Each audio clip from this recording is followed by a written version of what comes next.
Hi, my name is Doug Reside, and I'm the curator of the Billy Rose Theater Division at New York Public Library for the Performing Arts. One of the great things about working here at the Library for the Performing Arts is that even on the reference desk, you're often interacting with people, with researchers who have themselves been an important part of the theater community and of theater history. This happened a couple of years ago when we were approached by theater critic Linda Armstrong. Linda Armstrong is a truly remarkable person. She has had over 36 years of experience as a theater critic for the New York Amsterdam News, where she has channeled her passion for the stage to champion the stars and emerging talent of Broadway, Off-Broadway, and Off-Broadway. She has garnered much respect and recognition for her strong commitment to highlighting the work of Black theater companies, and for the past 20 years, she has produced a highly anticipated feature called Blacks on Broadway for the Harlem News, which gives much needed attention and coverage to actors, playwrights, and producers of color. Through participation on theater industry panels and serving as a member of the Drama Desk at her Critic Circle and American Theatre Critics Association, Armstrong has made significant strides in increasing the representation of Black writers and artists in the theater community, and in 2015 she was awarded a Lifetime Achievement Award from the AUDELCO, an organization that acknowledges and honors Black theater and artists in New York City. In this special public program today, we're really excited to talk with Linda, but before I talk about how that's going to happen, I also just wanted to mention something that she mentioned that she was really proud of. In the past year, she was invited to participate in a Great Day photo, which happened on the Black Lives Matter mural on the streets in front of the Billie Holiday Theater in Brooklyn. The theater invited members of the Black community out to participate in this photo to show their support for the Black Lives Matter movement, and Linda was very proud to participate in that. Also, in the coming months, Black Masks magazine will feature an interview that she did as a cover story, but it probably won't be out until a little later in the summer, so take a look for that, keep a lookout for that.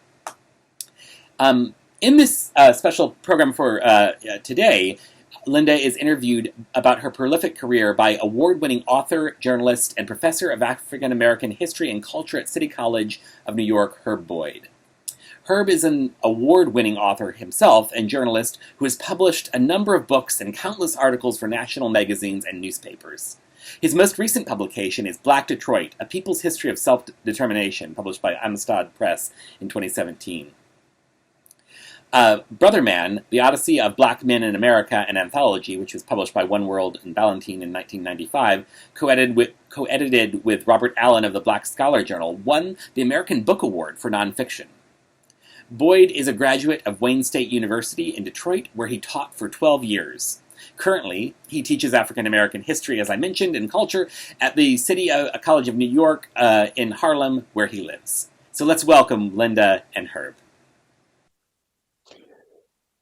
Okay, what a moment, huh, Linda?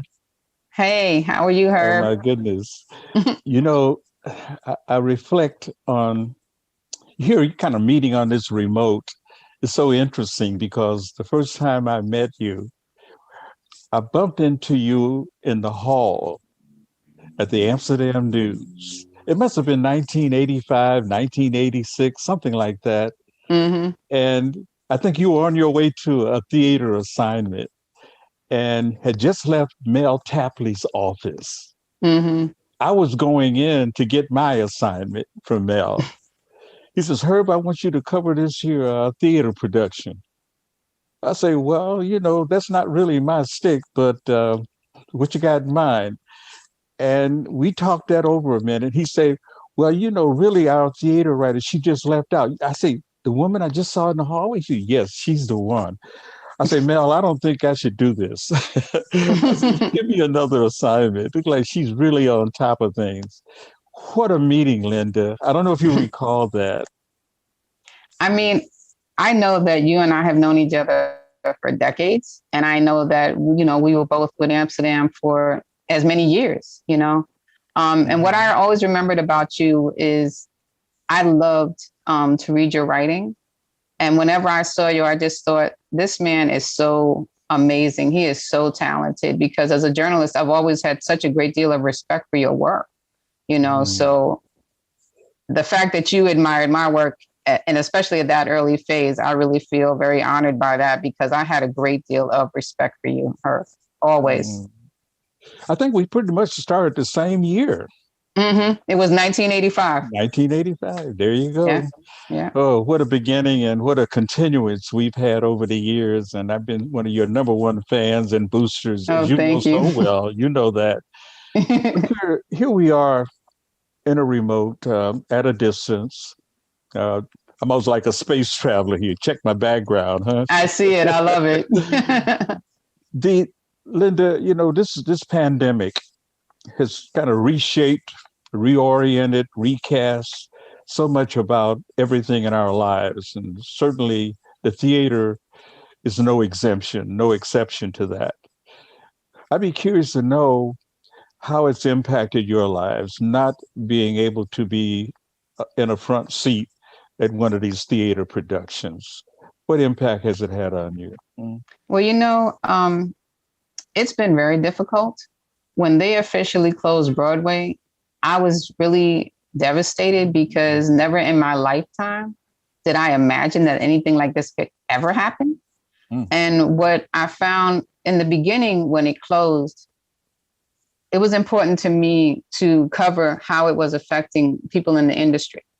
So I had spoken to an actress named Cara Young, who had actually been in a show that was closed because of COVID-19.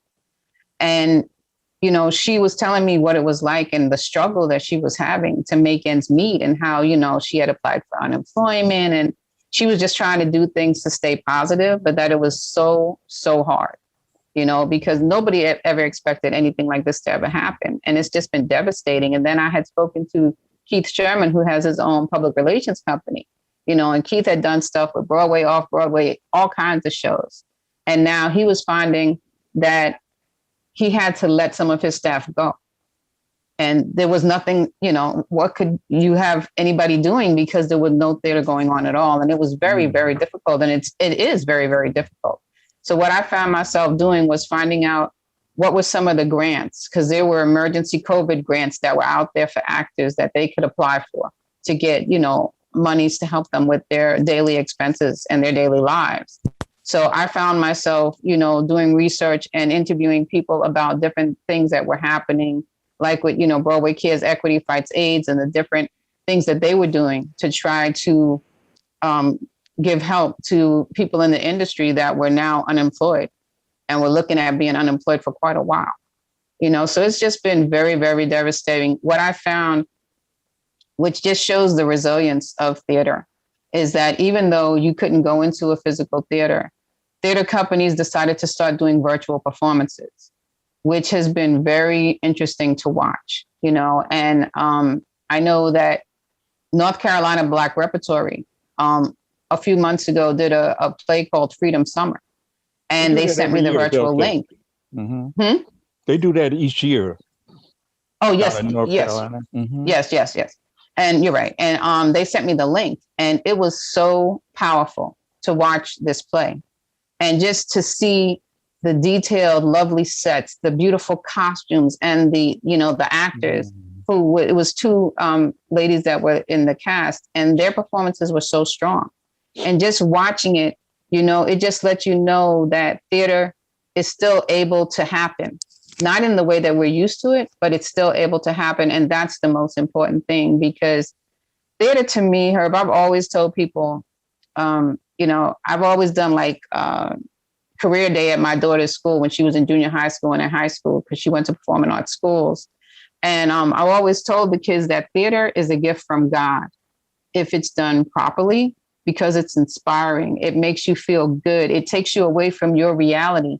And it lets you buy into what's happening on that stage for 2 to 2.5 hours.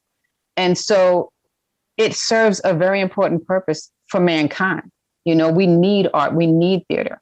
And, so the whole thing for me is when you have these companies still saying, no, we're going to make it happen, whether it's the traditional way or not, we still need to get messages out there. We still need to let people get away from their realities.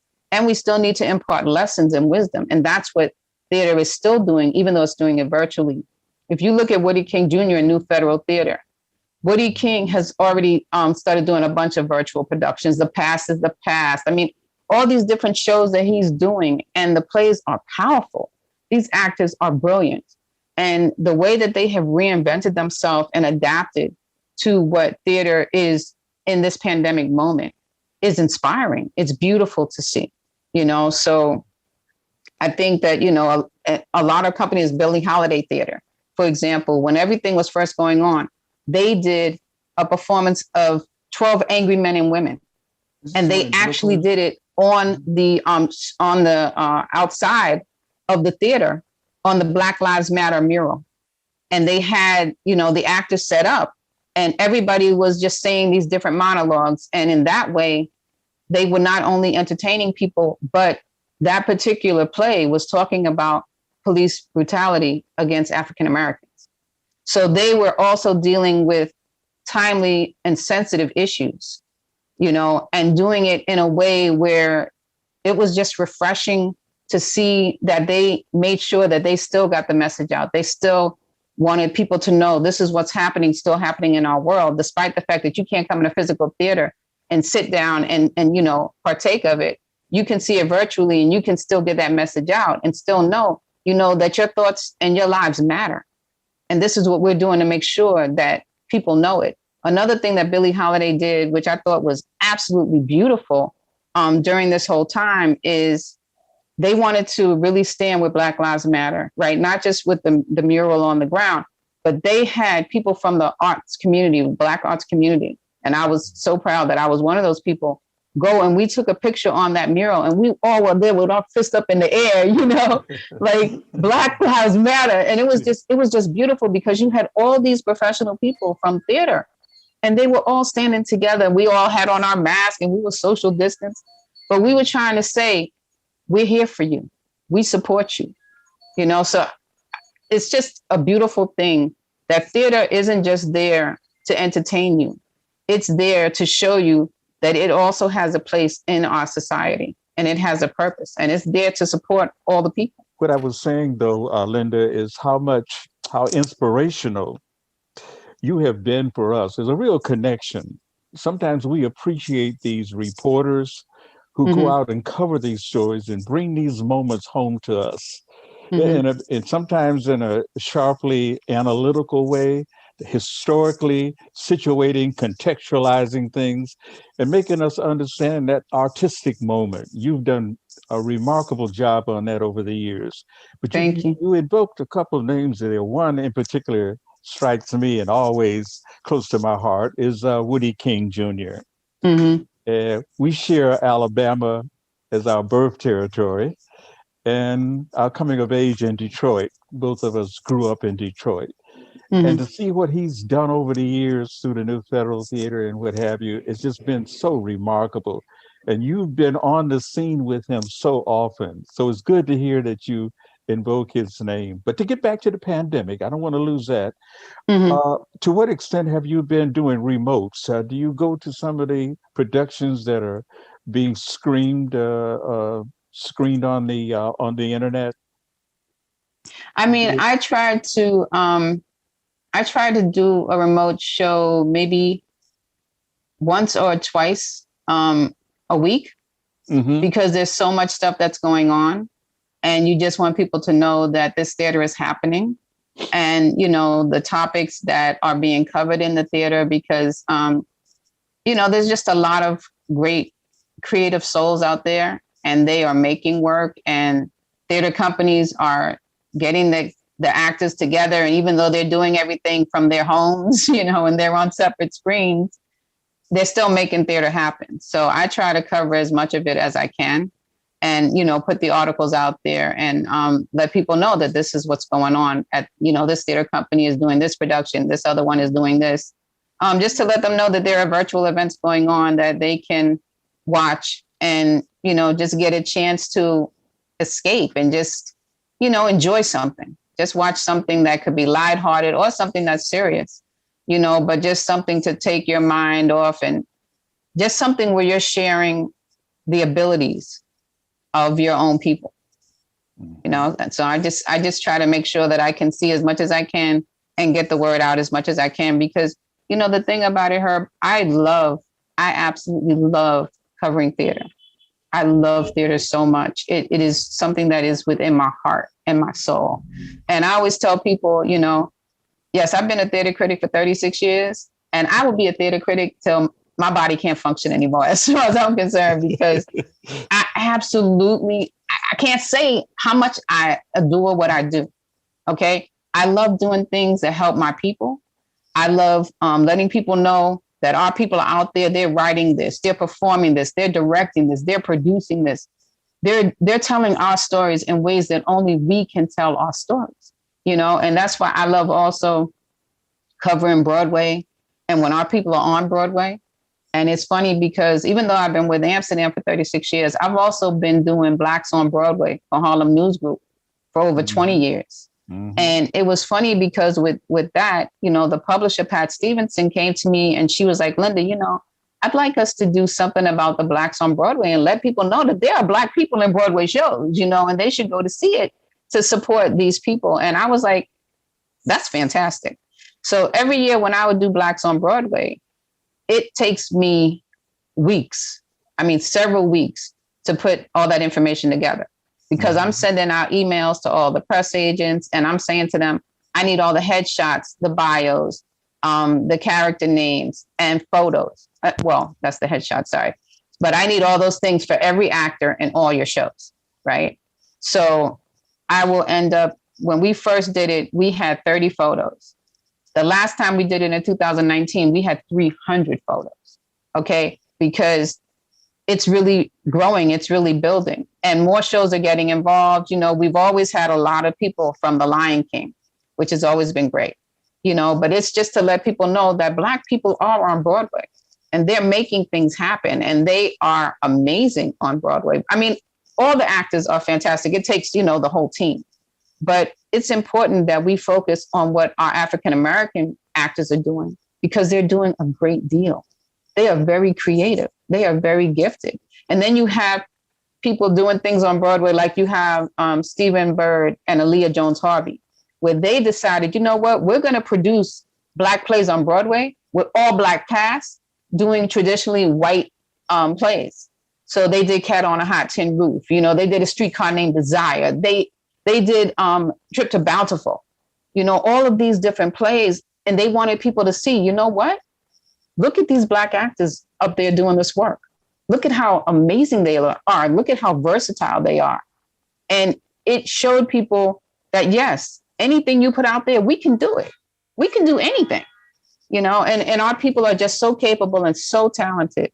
You know, when I was just thinking about An American Son, that had, oh gosh, I cannot, Kerry Washington, I'm so sorry.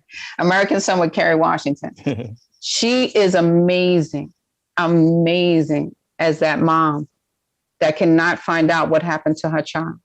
Mm-hmm. And the pain in her voice and the hurt and the devastation of, why won't you tell me anything about what's going on with my child? You know, and just, she represented so many Black mothers. And I remember going to see that show with a friend of mine who only has sons. And my friend was literally in the show, just crying. And, you know, other people were around us sniffling. I saw people crying. And my friend said to me, she was like, you know, that play was so real because this is the discussion I have to have with my son, you know, and I had to have with both of my sons. And it's really frightening that when your sons walk out the door, you don't know if they're coming back, you know? So it's so many things that are going on in theater that our people are a part of. And it's so exciting. And it is a thrill for me to be able to let our people know, this is what's going on. This is really great. This is what you need to watch. This is what you need to go and support. Be there for our people. Go out there and buy that ticket. Let them see your faces in that audience.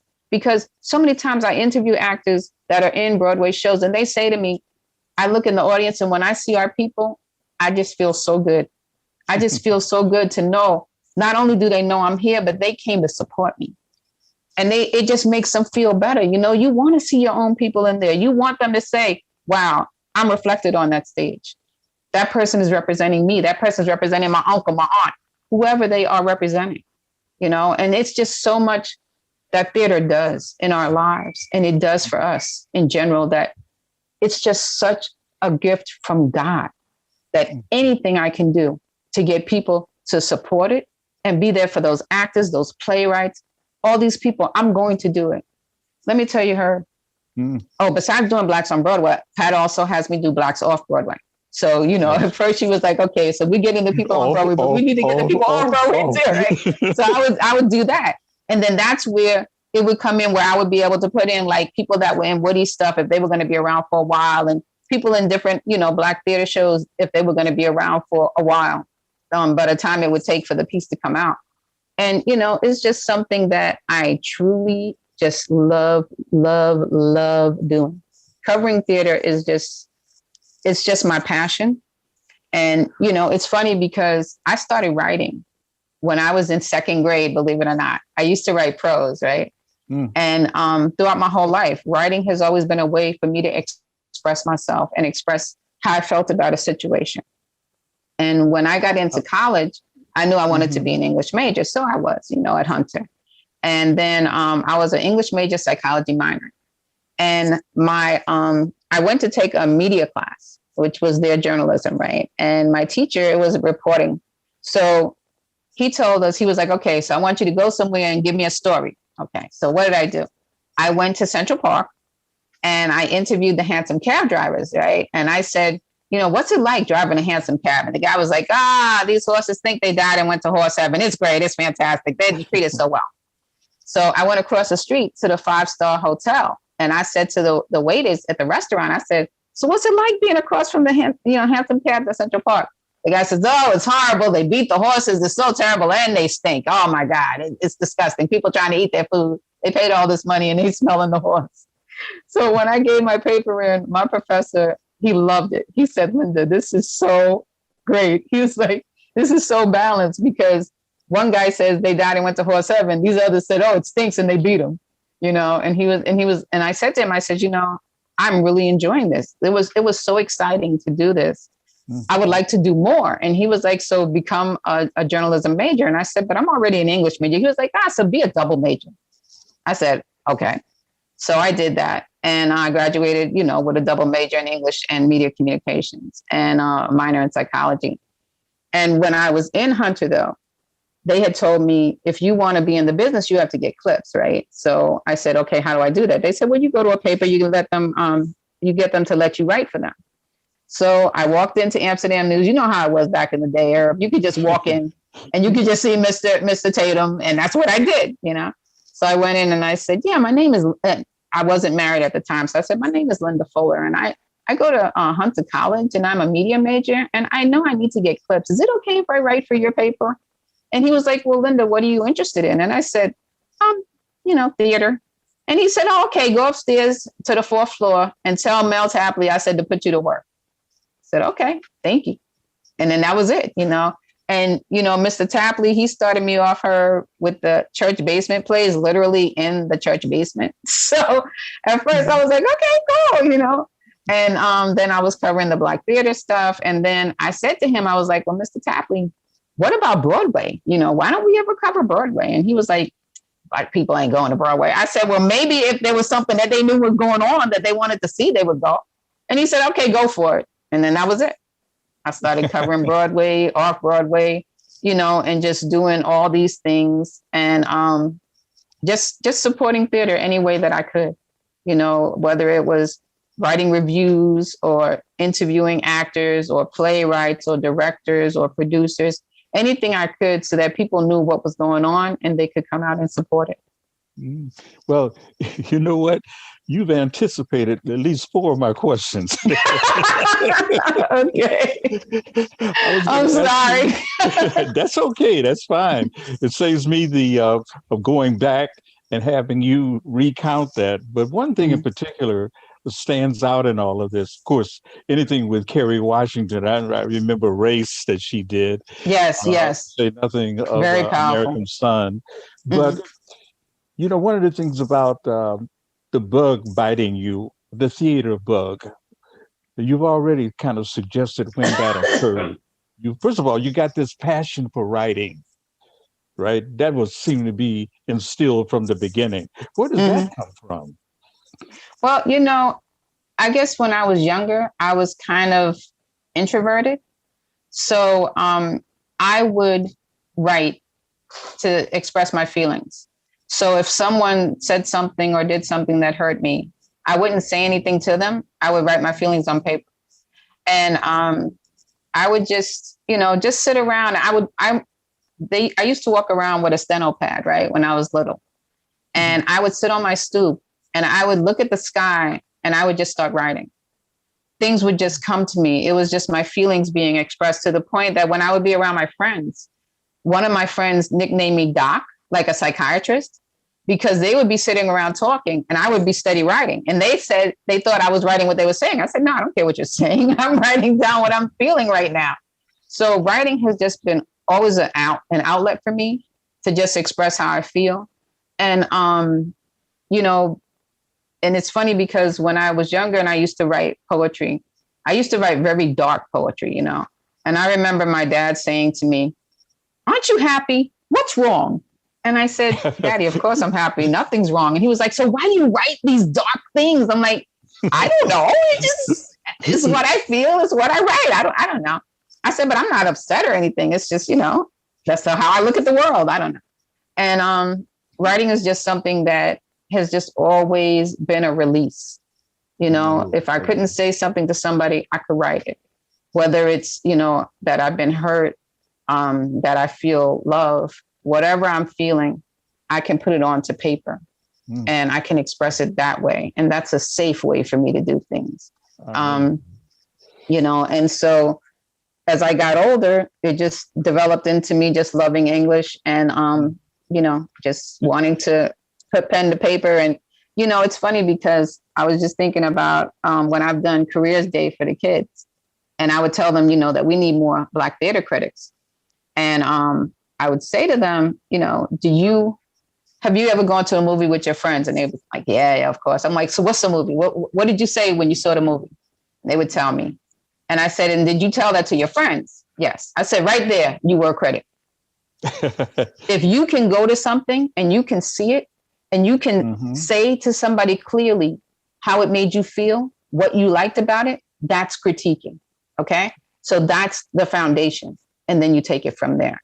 And so I think that, being a critic is just something that I totally love. It's like I tell people, they'll say, oh, you go to so many shows. Oh, you're so fortunate. Oh, you must be having a great time. Yes, I'm having a good time. But when I go into a show, I'm not sitting there and watching it like everybody else.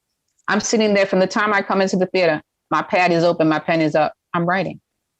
If it's a show where they have the set on before, you can see the set before the show starts, I'm writing about the set. Once the action starts, I'm writing about the acting. I'm writing about the sound. I'm writing about the costume. I'm writing about every element of that show and how it made me feel. If somebody says something or does something that is really amazing, I'm putting in my notes how that made me feel at that given moment. I'm putting all those things there, so that people know this is what this show was about. This is how this show made me feel. And I tend to write the way I speak.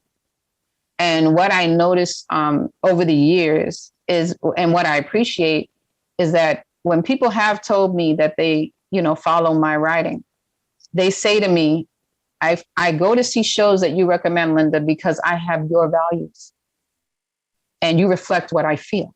And to hear people say that really touches my heart, because as a theater critic, you don't know the effect that your critiques are having on shows. You don't know.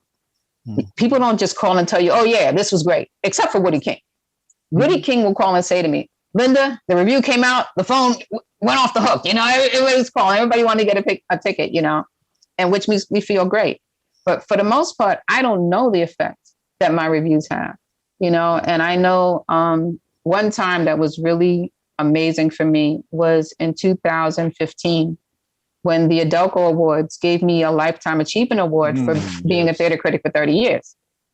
And after getting the award, when the ceremony was over and everybody was in the back taking pictures, all these people started coming up to me and they said, oh, Miss Armstrong, this is so deserved. let me tell you how important you are to me. You gave me a review. I was in such and such a play and this year, and I still have that review today. I still use it to get gigs and all this stuff. And I was just like, really? And just so many theater company people, managers of theater companies started coming over to me, and they were like, oh, you reviewed this play that we did at this time, and we still have your review up in the theater. And, and all these things people started telling me that I never knew. And it just made me feel so full, that my writing was not only touching people, but it was helping them, because that's why I do it. I want to help my people. I want to make sure that my people have longevity with everything that they're trying to accomplish, because Black theater is something, and Blacks in theater, not just Black theater, but Blacks in theater in general, is something that should always be, because we contribute so much. We are so creative as a people. Linda, as a theater critic, a reviewer of plays, and being a Black woman on the Great White Way, what kind of reception did you get in terms of opening up the doors? I mean, was the people stunned, first of all, and were they receptive? Did they send out invitations to you to come to cover? Did you have to bang and knock down the door to get in there to review these plays? Well, I tell you, it's funny, Herb, because I didn't have problems getting into starting to do shows. The press agents were very nice. And then one day I went to a show, and there was a after party. And I'm there, and this gentleman came over to me, and he said, oh, hey, my name is Peter Felicia. What's your name? And I said, oh, Linda Armstrong. I'm with the Amsterdam News. And he said, Linda, do you want to be a member of Drama Desk? And I said, Drama Desk, what's that? So he said, oh, it's an organization of theater critics. We, do awards for off-Broadway and Broadway plays. Would you like to be a member? And I said, sure, I'd love it. So I, filled out the application. I was accepted. And for a while, I was even the secretary. So the great thing about being a member of Drama Desk, which I'm still a member to this day, is that once you're on that press list, they send you emails for everything under the sun, whether it's Broadway, off-Broadway, off-Broadway, everything under the sun. Do you want to come? Do you want to come? Do you want to come? We would love to invite you. We'd love to invite you. So when it comes to that, I've been very fortunate that, that I didn't have problems before. But once I met Peter and everything happened with Drama Desk, that's been the ticket, At one point, I was also a member of American Theatre Critics Association. I was also a member of AUDELCO Critics Association. So, but the Drama Desk thing is really, imperative, because when Peter brought me on, I was actually the only Black woman that was a member of Drama Desk, which I found out when I went to the membership meeting. But, it was really wonderful. And the people in Drama Desk are really wonderful, very caring, very nice theater critics. And being a member of Drama Desk also led me to another opportunity, which was the second annual Broadway Con. I didn't know about the first Broadway Con. And the second annual Broadway Con, the gentleman who's president of Drama Desk now, Charles Wright, he had called me up and he was like, Linda, Broadway Con is having a panel called Everyone's a Critic. And would you like to go on representing Drama Desk? So I said, wow, Broadway Con. Oh, okay, sure. So I get there, and I'm the only Black on the panel. And you had other critics from like the Chicago Sun-Times and, all these different publications. And then you also had creative people like the guy who wrote Shrek the Musical and, different Broadway productions. Those creative people were on the panel. And they were talking about what does it mean to be a theater critic, and what do you do when you see a play? And so some of the other critics were saying how if they don't like a play, they destroy it. And when they got to me, they said, well, Linda, what do you think? And I said, well, I think that the purpose of a theater critic is to give constructive criticism. So I'm not there to close your show. I'm not there to put your cast out of work. I'm not there to put the technical people out of work. I'm there to say what I think was great about the show and what I think could be improved about the show, and try to give you constructive criticism so that you can make whatever adjustments you can make, to keep the show going. And And when the panel was over, Charles came to me and he said, Linda, thank you for being the humanity on that panel. And I was like, wow, Charles. And he said, no, he said, Linda, it shouldn't really be about destroying shows. It should really be about giving constructive criticism and helping artists to grow and helping playwrights to grow. So I really loved being on that panel. And I had such a good time that I stayed in touch with the people from Broadway Con the next year. And I kept saying, is there any other panel I can be on? Tell me anything I can do. Oh my God, it was so wonderful. I want to do it again. I want to do it again. So they emailed me back and they said, well, Linda, why don't you create your own panels? So I said, oh, I can? Oh, really? Okay. So the first thing I did was I wanted to create panels that brought African-American talent to the public's eye. So my panels were with Black people, right? So I had Black playwriting panel where I had Lynn Nottage and Katori Hall. I had a Black LGBT panel where I had Danja Love and, Jeremy O'Harris. And, it was just really amazing to have this panel and have them talk about their experiences and, what it was like to create these plays and have them put on stage, how they felt about it. I did a panel because I wanted people to know what Stephen Bird and Aaliyah Jones-Harvey were doing. So I did a panel on these two people who are the only lead Black Broadway producers and what they were doing and what it was like getting those shows launched. So I did things that I wanted to use this platform to let people see what are the things that Blacks are doing on Broadway and on stage, period. And the panels were very well attended and everybody was having a good time. And I would always leave time at the end of the panel that the audience could ask questions because I wanted people to not just come and hear and enjoy, but participate and feel that they had a chance to, let their voice be heard also. All the balls you got in the air there, the multitasking aspects of being the reviewer, the critic, the coordinator, organizer, confronter, challenging situations they're creating, situations, influencing playwrights and producers and directors. Who's influenced you? I mean, you're almost like you're a pioneer. They always say, well, who influences the pioneers, I think, I don't know. It's just one of those things where it was just something that I felt I wanted to do and it was important to me.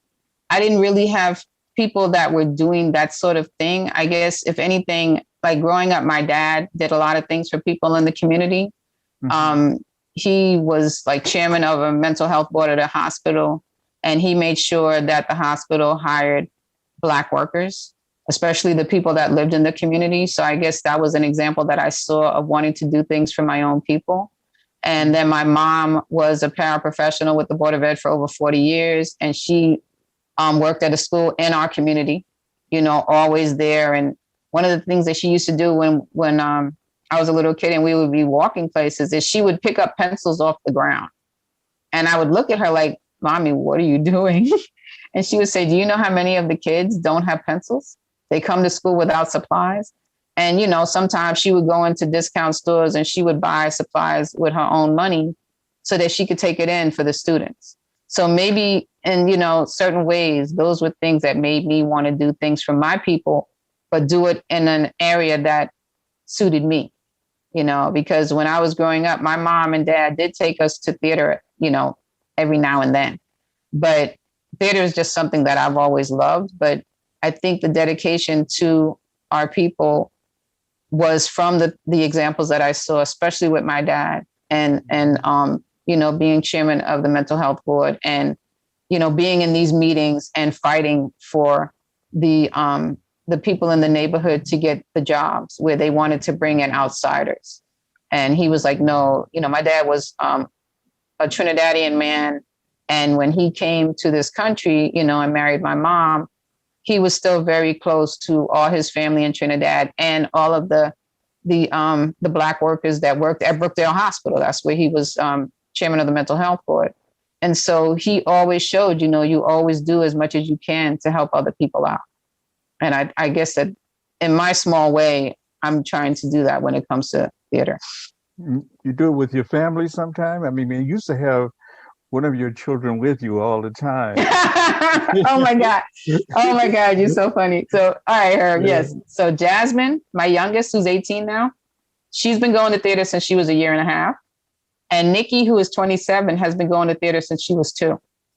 So my daughters have always been an integral part of me going to shows, and they can tell you the stories of me saying, come on, hurry up. We got to get there, and their little legs would just be moving, but we would get to the show on time. And they've just always been exposed to it. And I'm very proud of that, because especially when it comes to Jasmine now, not only did she go to performing arts junior high and high school, but she's a theater major in college. Mm-hmm. So it's something where she has also, she has the talent. She's the singer, the dancer, and all of that. And she's a playwright, and a published playwright from 10th grade. So I'm very blessed and very happy for the fact that she has embraced what I love.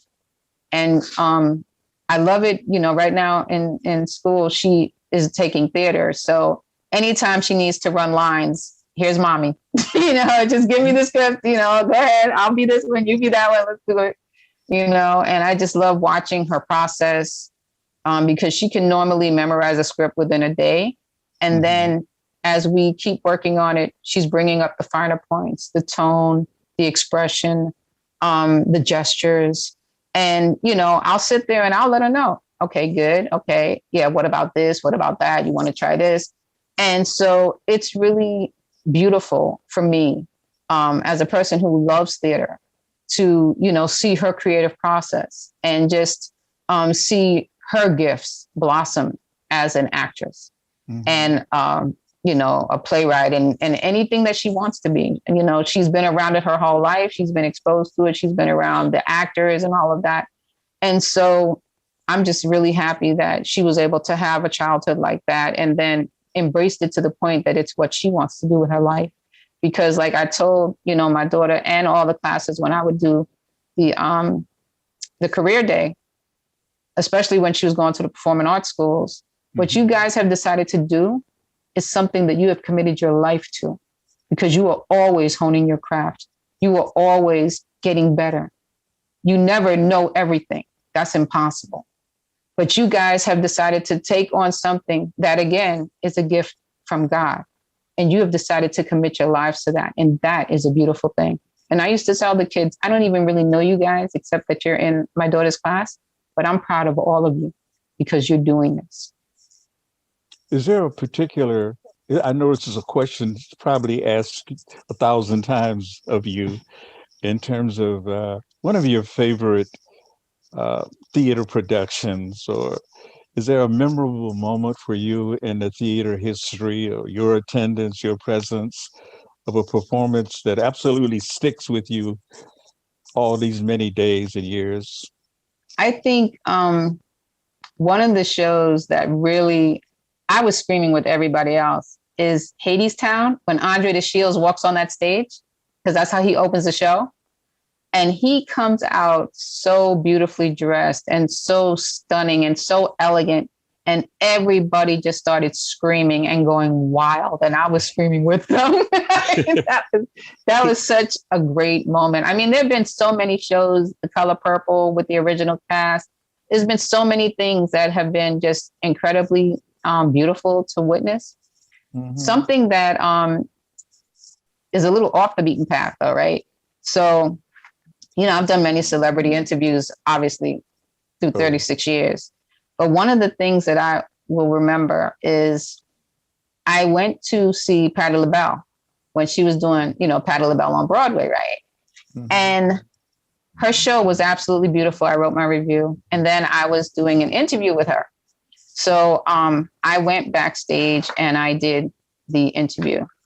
And the tape recorder that I had when I did the interview, it used to give me problems. It would just stop and start and all of that. And I was like, okay. Wow. So I get through the interview. I leave the theater, and this is like 11:30 at night. And I go to wait for the train. So I'm holding the tape recorder, a little square tape recorder in my hand, waiting for the train. This is the last train of the night, mind you. The doors open and the tape recorder slips out of my hand and goes onto the tracks. I was like, oh my God. I did not just do a 40-minute interview. Oh my God. So I waited for the train to pull out. And I ran to the token booth and I said, oh my God, I just interviewed Patti LaBelle. Oh my God, my tape recorder fell on the tracks. Oh my God. Oh my God. So the lady's like, just calm down. We'll get an MTA worker to go on the tracks and find your tape recorder. So I sat there till 1 a.m. The MTA worker comes and the tape recorder had bounced way down. I would have never known it was there. He gives it back to me and it's not skipping anymore. It was fixed. I don't know how it happened, but it was fixed. So that was pretty funny, when that happened. It was like, wow. And then the other thing about Patti LaBelle and me seeing the show and reviewing it. So Patti LaBelle's personal assistant at the time, or personal handler, I guess you would say, would be Irene Gandy, who everybody knows is like such an amazing press agent. This lady is just famous for how long she's been a press agent. You talk about people opening doors. Irene definitely did that for Black people when it comes to being a publicist. And so Irene was her personal assistant. And she was explaining to me after I had seen the show and done the review that for the rest of the performances, she would go to Patti LaBelle's dressing room before each show. And Patti LaBelle would have her read my review of the show to her before she went on stage, because she said that she loved how it was written and that it captured what she wanted people to see in the show. And when Irene told me that, I said, really? I said, oh my God, what an honor, And I just felt so good that how she made me feel, I was able to give it back to her and make her feel good too, because her show was absolutely phenomenal. I had never experienced anything like it. It was, it was moving, it was real, it was honest, it was just amazing. And then, of course, her incredible singing. It was just very emotional. So those are things, when I think about times in my career, those are things that I really cherish. And I really just had, such fond memories. There was another memory I had with Ben Vereen. Ben Vereen was playing the wizard in Wicked. And he and I were going to do an interview. So he said to, his people, he was like, okay, tell her to meet me at the restaurant. There was this restaurant across the street from Wicked.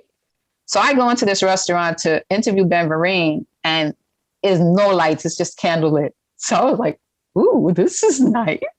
So I'm doing the interview with him, have my little tape recorder on the table, and it's just dimly lit. We're having this really nice meal and we're just talking. And he was so charming and so authentic, and so humble.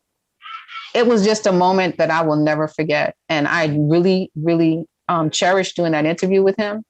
And I cherished also the fact that he and I now, I have his number. He has my number. We can just call each other and just talk. And that means a lot to me, because I think that Ben Vereen is somebody who is such a treasure in our, Black family, to the world, really. And he is such a genuinely kind and caring and giving person. And he's been through so much, but he doesn't let anything discourage him. So I find him to be an inspiration. And to have the relationship that I have with him, I would not have it but for theater. So I appreciate, things like that have come into my life due to what I do. Who are some of the upcoming, aspiring young playwrights that we should look out for? Well, I mean, in terms of young playwrights, I think a lot of people know of Danya Love, but I think that he is somebody who has written so many amazing plays about the LGBTQ community. And I think he's somebody that really needs to be looked at, because he's an immense talent. And he is also just so sensitive and so in tune with everything that's going on. and he just tells it like it is. Then you have Daniel Beatty, who at one point he was really being focused on even by Ruby Dee and Ossie Davis. I haven't heard anything from Daniel for a while, but I know that he is also an amazing talent. He did Emergency, and he did other plays that just left you stunned. Like you could not believe the talent of this young man. So those are people that I would definitely say, definitely people to keep an eye on that are very talented. Dominique Morisseau, she's making quite a name for herself. No, she's amazing. She's amazing. She was also, when I did my panel with the Black female playwrights, I had invited her to be on the panel, and she wasn't well. She couldn't come, but she sent somebody who was her best friend, who could talk about her process for her playwriting. And that person came on and talked about Dominique's process for creating her works. So definitely, yes, no, Dominique is amazing. She's wonderful. She's incredibly talented. I mean, one of the things about all the publications that you write for, my goodness, how do you keep that going? You're like, we talked about it before with Beth Turner, with Black Mass. The article you got there on Deborah Ann Bird. Yes. A remarkable piece, in terms of thank you. interest and a perspective on something that we don't hear that much about. This Black woman playing this role, this Othello thing that you talked about. Oh yes, no. I mean, what Deborah Ann Bird did in becoming Othello, her one-woman show, it's just so powerful, and it really is her autobiography, and it's very, very deep. And she really revealed her soul to her audience with this piece. And, talking to her was one thing, but actually experiencing it, it was just amazing. You just sit there, and certain parts you're definitely in tears because there's a lot that's going on, and there's a lot of things, a lot of obstacles in her life that she has gone through that. Before I saw the show, I've known Deborah Ann Bird for years. I never knew that she had gone through all these things to get to where she is. And I think it's amazing that she was able to get to where she is with all that she's been through. I mean, I couldn't imagine going through all of those challenges and all those struggles and becoming the person that she is. But, in terms of just the places that I've written for and that I write for, I had a column in Our Time Press for 10 years called On the Aisle. And when it comes to Harlem news, I do the Blacks on Broadway, but I'm also the A&E editor. And then there's newworldreview.net, Herb, which you know very well about because you're the one that got me the gig. Okay. And I'm the theater editor there, which I absolutely love. It is it's an online magazine, and I love covering theater for newworld.net. And then recently, I've been having the opportunity through Jeffrey Richards to write for Broadway'sBestShows.com. And I'm absolutely loving that. I wanted to just keep on coming because I love doing these stories. With those stories, I'm not only interviewing Black people in the arts, I'm interviewing just everybody, which is really fun. In the past, I've also written for Show Business Weekly magazine. I was a feature editor there. I'm sorry, not feature editor. I was a feature writer there for a year. And when I was doing that, it was really great because I was getting to see theater from the other perspective. Because with Show Business Weekly, I wasn't interviewing the playwrights and all. I was interviewing more of the behind the scenes people and getting to know theater from their perspective, which was really, really wonderful.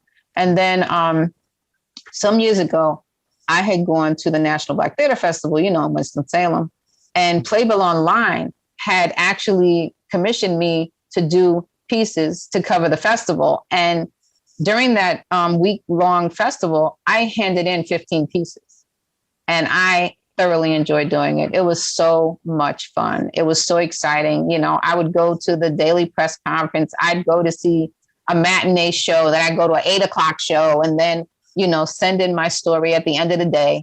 And it was just really, it was really, really exciting doing that work. It was something I thoroughly enjoyed.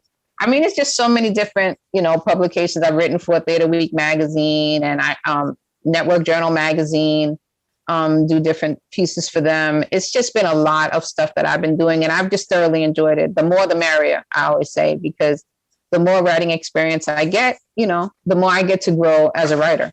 And I just appreciate all the opportunities that I've been given. What's the condition, given all the experience and contacts and ins and outs of the industry? What's the situation for African Americans on the Great White Way these days? I mean, of course, the pandemic is there, but what's those prospects once this thing levels off and we get back to business? Will it be bigger opportunities, you think, for African American playwrights and directors, producers behind the scenes? I mean, I think there will be, because of the fact that what is happening during the pandemic also is, and with the whole Black Lives Matter movement, in theater, you are having different organizations that are being created to look at the inequality for Blacks in theater.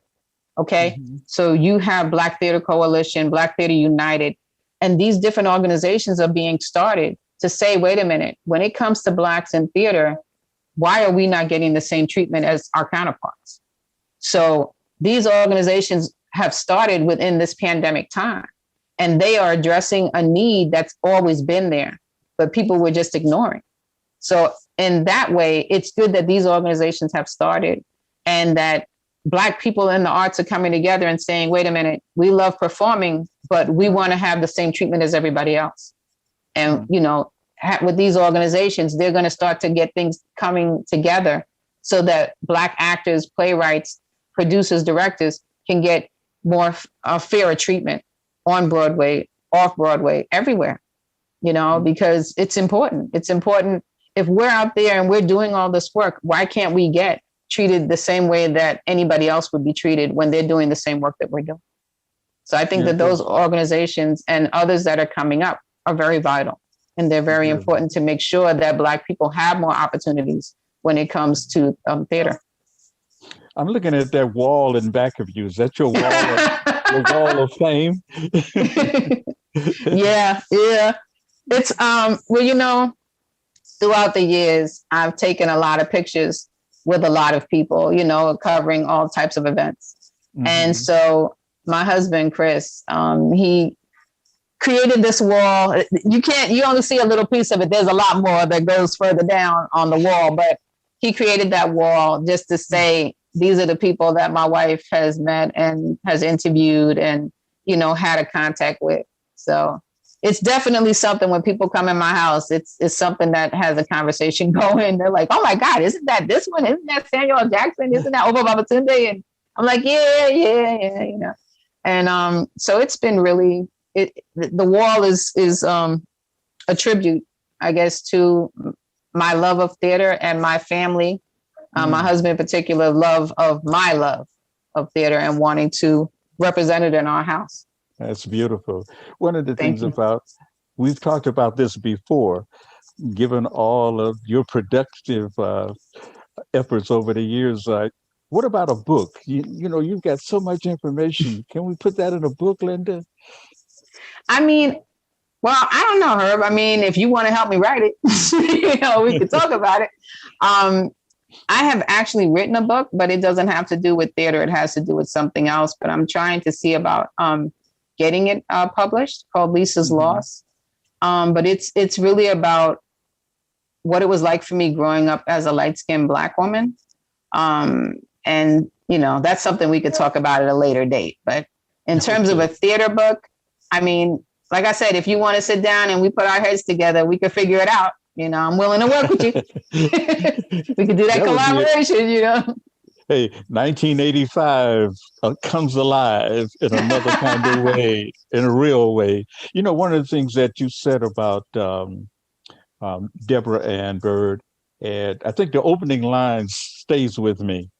Mm-hmm. And you said that she was a real gem.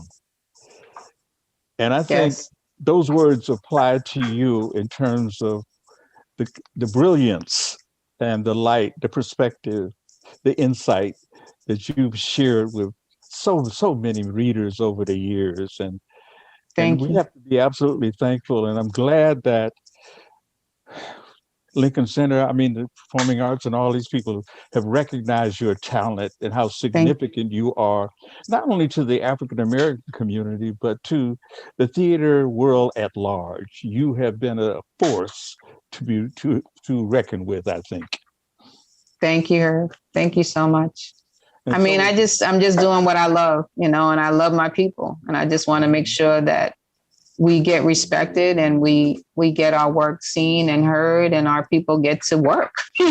Just make sure that when shows come up, that people come out and support them, and let our people know that I see what you're doing and I appreciate. well, we look forward to picking up. I mean, you got, is a playbook, what's a playbill online? Do you still do that? No, that was just for that National Black Theater Festival. Yeah, but that was a blast. But no, I haven't written for them in a while. Mm-hmm. So But what I'm doing now is really the Broadway's best shows. Mm-hmm. And when you talked about Black Mask, the cool thing is that now I'm actually with you on the masthead. So it has me down as a contributor. Here we now. are again, Yes. So I'm really happy about that. That's fantastic. I'm really thrilled. My love for the theater in terms of like an August Wilson, opportunity to spend time with him. You were talking about some of the early playwrights that we've had and their whole historical layout. Bert Andrews, the photographers. I remember the Blacks. Remember that one, the Jean Genet. That was pretty much my introduction, other than, the Lorraine Hansberry in terms of A Raisin in the Sun. And I guess you've seen these productions time and time again, and different actors and performers in that. And I think bringing all that together, I would relish an opportunity to sit with you and just assemble just your articles that you've written. There's a book there, Linda. You don't have to scratch around for anything. It's all right there. It's just a matter of putting it together, contextualizing it, and just let it flow as you always do.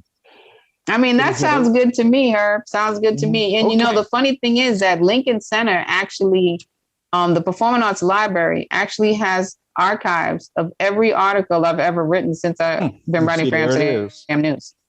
So if we needed to get the material, they have it. We'll talk to Doug about that one, okay?